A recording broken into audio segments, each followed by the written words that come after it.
How do you spend a nation's fortune, build the most powerful weapon in human history, and achieve absolutely nothing? Germany did it in 1942. Iraq almost did it in 1990. 2 countries, 2 superguns, 1 answer. Pull up a chair. It began not with ambition, but with a very specific problem. In 1934, France had built the Maginot Line, a chain of fortresses stretching along the Franco-German border.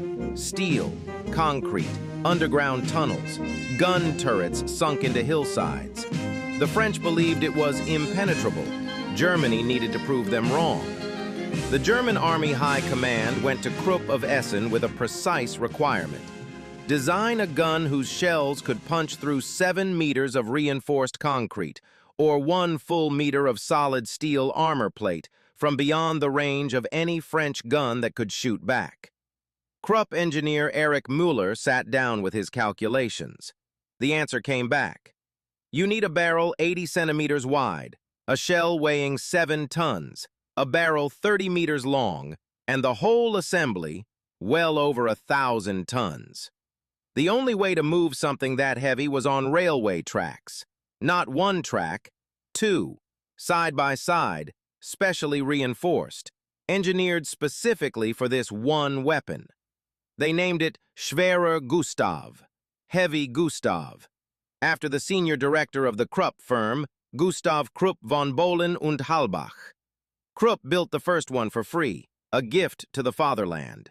They charged 7 million Reichsmarks for the second, named Dora, after the senior engineer's wife. By the time Gustav was finally ready, the French had already surrendered. The gun, built specifically to destroy the Maginot Line, never fired a single shot at the Maginot Line. 7 years of engineering. The French surrendered in 6 weeks. The timing was suboptimal. So Germany's greatest weapon sat idle until someone found it a new target. Sevastopol, Crimean Peninsula, one of the most heavily fortified positions in the Soviet Union.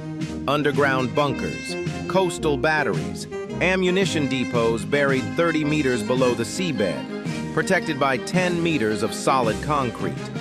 Soviet engineers believed nothing could reach them. In February 1942, Gustav began its journey east. 16 kilometers of special railway track, built just to get it into position. 5 weeks and 4,000 men, just to assemble it. By the 5th of June, it was ready. What followed was brief and devastating. Fort Stalin, Fort Molotov, the Maxim Gorky Fortress, knocked out by 5 shells. The undersea ammunition depot, 9 shells, gone. By July the 4th, Sevastopol had fallen. Gustav's total contribution to one of the most complex sieges of the entire war. 47 shells. Its barrel was worn out, sent back to Krupp's factory for relining. Magnificent engineering, deployed against a city that fell anyway. For 40 years after Gustav, the supergun was considered a dead idea.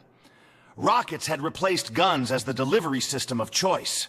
The arms race went nuclear, then ballistic. Nobody needed a gun the size of a building anymore.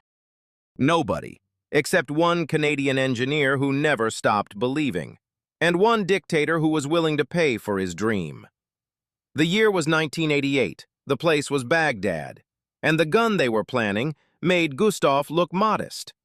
Gerald Bull was, by any measure, a genius.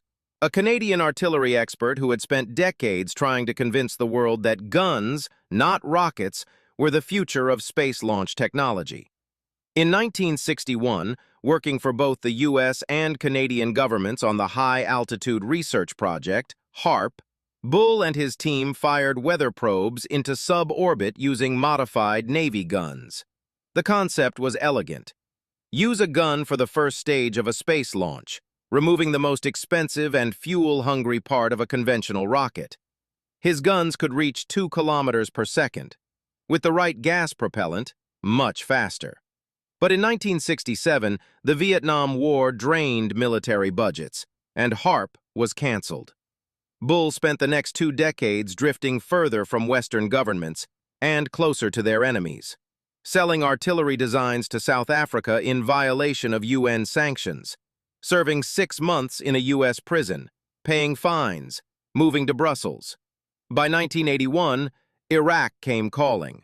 Saddam Hussein needed artillery expertise for the Iran-Iraq war. Bull delivered. Hussein liked results.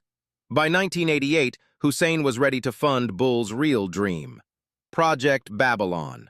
3 superguns. 2 full-size, called Big Babylon, with a caliber of 1,000 millimeters, 1 meter wide, a barrel 156 meters long, embedded at 45 degrees into a hillside. Total weight, 1,510 tons, heavier than Gustav. I have observed, across 2 centuries of warfare, a perfect mathematical constant. The size of the weapon always matches the size of the ego, never the size of the need. Using 9 tons of special propellant, Big Babylon was theoretically capable of firing a 600-kilogram projectile, 1,000 kilometers, putting Kuwait and Iran well within range from inside Iraq. Or, as Bull argued, launching a satellite into orbit for roughly $1,700 per kilogram. Compare that to NASA's cost, $22,000 per kilogram, using conventional rockets. The barrel sections were manufactured across 6 European countries: Britain, Germany, France, Spain, Switzerland, Italy.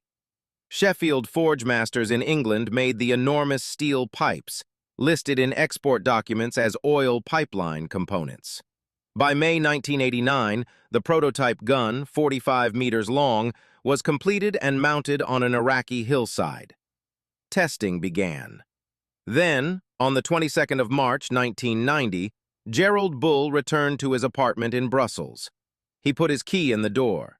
He was carrying a briefcase containing nearly $20,000 in cash. Someone shot him 5 times. 3 bullets in the back, 2 in the head. A silenced weapon. No witnesses. The key was still in the door when police arrived. The briefcase and the cash untouched.